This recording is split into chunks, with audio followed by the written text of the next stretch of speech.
Hi everyone. Just sitting here outside my mom's house. I want to say I'm enjoying the day, but I'm really not. Um, you know, want to talk about maybe losing somebody or um, missing somebody or just waiting for that one. Not all the time, we get what we want. Basically, we're always getting what we need, and it's kind of tough. It's kind of hard and tough to wanting to have something in your life and you can't get it. You know what I'm saying? You just can't get it, regardless what you do, how much you pay, how much you yell, scream, cry, pray. Just seems like it's impossible that you get it. With all these years living my life,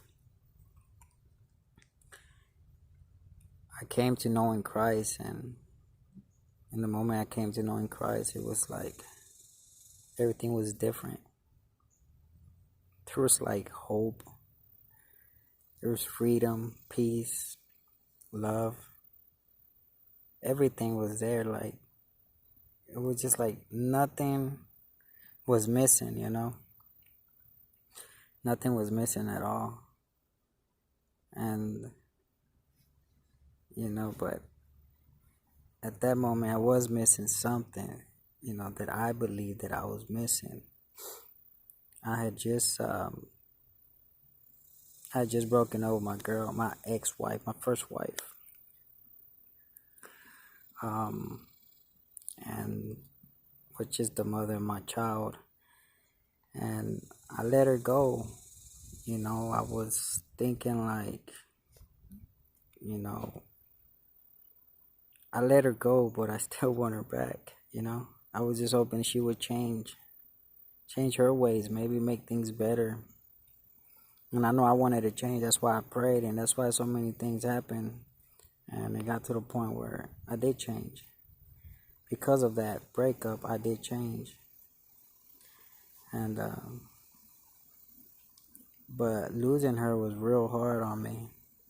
Even though I had Jesus, I gave my life to Jesus. It was still hard for me to live every day knowing she's not by my side. I'm laying down in bed and she's not there. Waking up and she's not there. Going through my day and she's not there. I know people say you can't compare it to death, but I tell you this.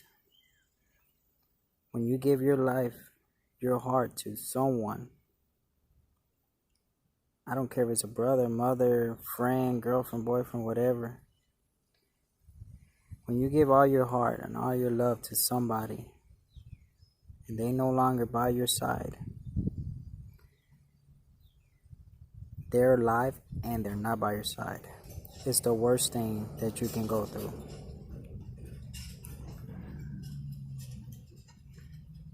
Because by death, if someone was to die, that's easier. It's a harder impact, but it's easier to live through. Now, some people might not say the same thing or agree, but I'll put it like this so it may be simple to understand. They just put the two stories of the two couples. Same couple, different stories. Now, the man named Mark, that's one story. Mark and Sandra. And this one over here is Mark and Sandra. Story 1, story 2. Now, they both given their whole entire heart to him. To their They just put the man because I'm talking about my situation, which is still should be the same for the women. I don't know, maybe. I'm not a woman, so I can't really tell you as much. But if Mark gave all his heart to his wife, his friend, whatever, sister, mother, whatever, I'm gonna make it as a girlfriend because girlfriends are even more closer than anything else. Let's just put the love of your life. So you gave all your love. Mark gave all his love to his wife, everything. I mean everything he can imagine in his life. Gave it all, poured all to her, all his love, all his might, all his strength, everything. And the same thing, Mark on this side did the same thing. Now that means everywhere you go, you're thinking about her. Anything you buy has to go for her. It's because you're buying it for her. Everything you think about is because of them. You work because of them. You think because of them. You do everything because of them. That one person. Mark is doing all this for Sandra. Now, this is just if you have put all your love to just that one person. Not if you had a kid and you put all your love part here and part there. No. Even if you had a kid, you still have all your heart to that woman. Which is one of the most dangerous stuff to do. But if Mark and Sandra are in love, Mark puts all his love to Sandra, and Sandra decides one day, I can't do this no more, breaks up, or Mark gets mad and breaks up. The point is, if they split and they separate, and Sandra does not come back, doesn't come back no more, that is the most horrible feeling in the world. Now we're talking about a person that not just gonna split. We're talking about true love. Like this is like an unconditional love. This is a love that cannot separate. You're giving everything for that person, and you're not gonna look for another person. Not those fake love that I call that you break up and you're already with somebody else. Come on, you never loved the person. Period. How can you just go somebody else just that fast? You must not given. There must have been some interest in there.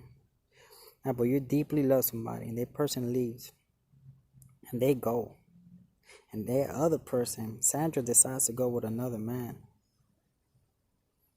or Sandra decides to just be by herself, or Sandra decides to be in another state, move on somewhere in another country or state. Now, Mark is going to suffer to the worst of the worst. Okay? This one, number one, she left to another country, whatever. All the three choices. She left them for another man. She stayed by herself. She moved to another country or state. This one over here, Sandra died. Both of them are just going to cry their tears out. Like, they will cry gallons and gallons of tears. The thing about this Mark is that he's going to be so deeply hurt and sad that, he's going to be deeply sad more than hurt because nothing really happened to him. So he's so sad, deeply sad, because he knows that he can never see her again. And then you have Mark over here that is deeply sad and wounded. Okay, he's wounded because she didn't want to be with him no more. That hurts. And then he's sad. There's double trouble there. Now, with time, Mark can choose to accept her death, which it will ease him off, because he will have to accept that and say, she's not gone, she's in heaven. It calms him down. It might take time in life, to recover, to be normal, but he will recover a lot faster than this Mark here, because this other Mark here, knows that this person's still alive, that there's still hope, there's still opportunity, there's still a chance. Even though she can say, I don't want to be with you no more. But because people talk when they're mad, or people just don't know what they got until they lose it, with time they come back together again. Because there's still hope, he still suffers deeply sadness and pain. He's heartbroken because the love of his life is still alive. You can't touch her. You can't have her. You can't do nothing. No matter if you pray, no matter if you scream, you yell, you pay money, it doesn't matter. She's not going to come back. She doesn't want to come back. And that's the worst part of giving all your heart and love to somebody. At least this Mark is going to recover soon in his tears. This one's going to stop tearing but still continue to tear. This one continues just to be sad. But this one has two afflictions. He's hurt. He's wounded. He's in pain. He's suffering. He's crying. And that's where I was. I was at this mark. It was terrible. Man, it was like, when I gave my life to God, I gave it to him because I felt like I couldn't live anymore. So I told God, you can have my life. I don't want my life. You can have it. And he took my life. Right then and there, he took my life. And I'll tell you why he took my life. Because I went to a spiritual mode that I didn't even understand or know what was going on. My lips started talking by itself. It started speaking words towards God, asking for stuff that I ain't never even heard of or asked of. I didn't even never use those words. I never even know what those words meant. And it all came clear to me what I was saying. Maybe I was talking in tongues, I don't know, but I heard everything I was saying, clearly what it was being said. So I remember getting up and I remember everything lifted off of my shoulders. Everything in my life became free from. Like literally everything left me. But one thing still remained. The little seed planted in my brain. And that seed was that my wife, I want her back. She's still alive. There's hope. There's hope. But he took everything. He took everything. Like, I was free from that sadness and all that. Now, I felt depression. I felt like there was depression, but I couldn't feel depression as depression makes you feel. I was lifted, like I was given an energy of happiness, energy of peace, energy of freedom, some type of energy like that. But I was still depressed. My depression was, the only thing that showed me that my depression is I kept thinking about her. I wanted her back. I missed her. But God started to reveal to me everything that I did wrong. Everything I did wrong to her. Everything she did wrong. Everything I did right. Everything she did right. And it was like the record of wrong was just being erased from my head. And it was just nothing but good stuff coming in my head. The good times. So, with time, I just became like 50%. My mind was like 50% God, 50% her. Now, if she would have had died, and I came to Christ, He would have made me know and accept death. He would have taken all that and accepted death. Once accepting something, that's it. It's easy. You're free from it. You're free. You're at peace. But I couldn't accept it because she was still alive. There's still hope. So I told God I wanted her back. I wanted her back. And it took a year and a half. She came back for like a week or two, but I only seen her like 3 times out of that 2 weeks or so. But God kept telling me through the whole year that she was gonna come back, and people didn't believe me. She got pregnant and everything, but I kept my faith and I kept my hope. I didn't lose it at all. I didn't let nobody tell me different. Someone told me, no, she's not. And even herself would tell me, I hate you. I don't want to be with you. I regret being with you, like that. To attack me, to attack my faith. And I told her, I don't care. God said you were going to come back. No matter how many people came to me, no matter how many times she said it, I still said in my lips, you're coming back. She's going to come back. Because God said that. And God doesn't lie, so she's going to come back. Now, a year and a half, that's a long time. And I dreamed about her every single day. Every single day. There was not one day. And there's no lie. Like, people lie, oh, every single day I dreamed about her. In reality, it was just like at least 3, 4, 5 times out of the week. No, me literally every single day I dreamed about her. There was not one day I did not have a dream about her. And because I had put everything to it. I put all my love to her. I truly love her. I said I have unconditional love in my heart. That's just what it is. So if you're my girl, you're going to have unconditional love. That means forever, until the day I die, you still be loved. And so she, and all this happened not because she chose to leave because she chose to leave, or I chose to break up because I chose to break up. It was a prayer that I made. And God has shown me, be careful what you pray for, because He does it His way and not our way. It doesn't go out our way. It goes His way. And His way is completely perfect and right, but it could make you feel uncomfortable. It could break you down. It could do a lot of stuff, but at the end it'll be right. So I had prayed for my own good in life. Like, I prayed to be a perfect father, perfect wife, perfect husband. Perfect wife, a perfect husband, perfect dad, perfect person, perfect. All right, I'm completely losing my mind here. So, excuse me.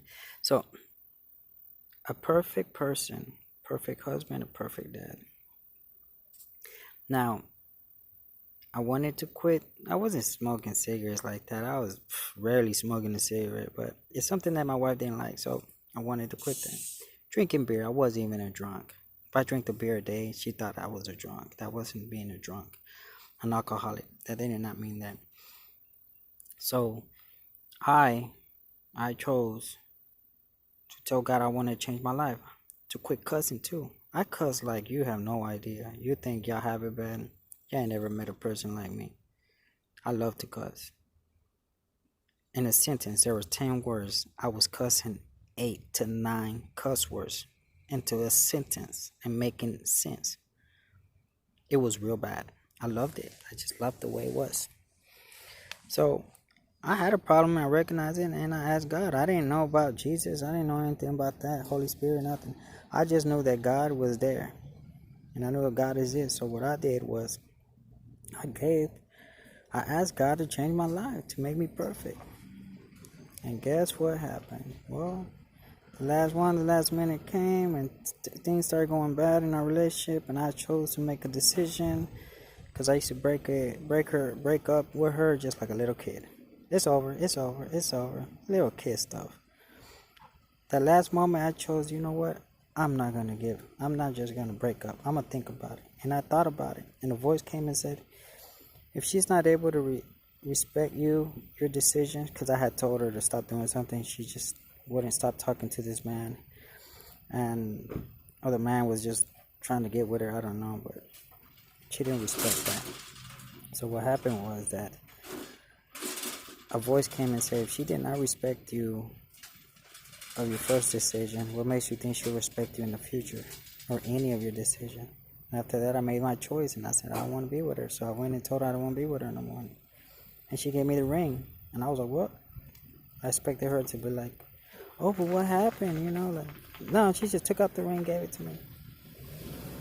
That was what? I was trying to be tough, I think it was about 3 days later or so, when I realized she wasn't really trying to get back or nothing, it broke me. I gave my life to Christ. Became a new creation. And after that, it's a long journey, a year and a half. When she came back, and then she ended up leaving again for that same dude. Because she ended up leaving me for that guy anyways. But what happened was that I chose to go back with her, being pregnant by the dude. And when she left this second time, I didn't pray for her no more. I told God, thank you. You brought her back. I cherish every second of it. It didn't last, but I won't pray for her again. I won't pray for her to come back. So I live my life like that. Then all my life, I've just been trying to search for a girl, like all my life, even before her and after her. But what came down to one moment in my life, not so long ago, well, I'm going to say about 6 years ago, 5 or 6 years ago, I said, you know what? I don't want to search anymore. I'm tired of meeting, tired of looking and finding, and then nothing happens. I can't stay with them, they can't stay with me. So I let it in God's hand. And God brought a beautiful woman to my life. Perfect woman, perfect. And man, and she was perfect. And then she became imperfect to my eyes and my knowing, because I was like, wow, like she's changing, she's acting different. She's being who she said she wasn't, you know. I mean, she's being someone that, whatever she said who she wasn't being that person. She was different. And so I chose to stick with her because I knew the treasure that was there. I knew that she was perfect. Only if she met and found God the way, if she knew God the way I knew God, and I know she'll be perfect. God will show her all things.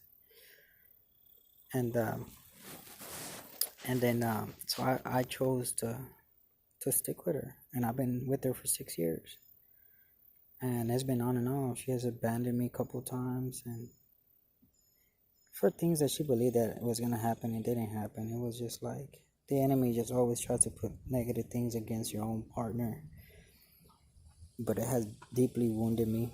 But don't say I was perfect neither. I wasn't perfect. I was trying to be perfect. I know I've had my faults and my negative parts, but I always held on. I always hold on. I always forgive people.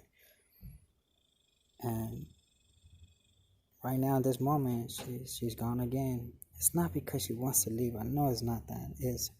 I'm making prayers all the time. And every time I make these prayers, she leaves. It's because I want to change. I want to become the perfect person for her. Perfect husband. And I know it takes time with God, so I have to be alone. That means she can't be in my life because she's a distraction. Because, of course, I mean, she's in my life. Of course, I'm going to pay attention to her.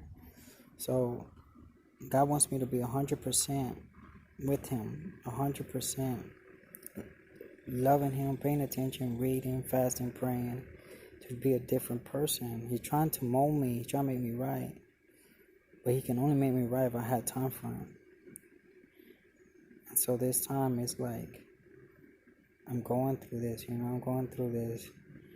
I really miss her, like she's gone. I don't know where. And so God is still good. Regardless what's happening, God is still good. And I know that when she comes back, everything's going to be perfect. Because God is making it that way. He's molding us. But it's tough on me. Like, it's been years that I've actually had to deal with such loneliness, such what you call it? I'm gonna say, like, it's like when God's gonna do something permanently, there's a lot of stuff that needs to be taken out, a lot of stuff that needs to be I guess pushed away, taken away from you, distractions away from you, so that you can focus on God alone. But it's hard for me to focus on God alone because sometimes I feel like What about she never comes back?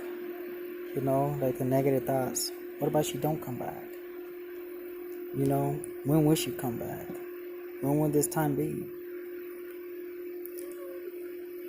Since I had a car accident about 5 years ago, no, I'm gonna say about 7 years ago, I had a car accident, and I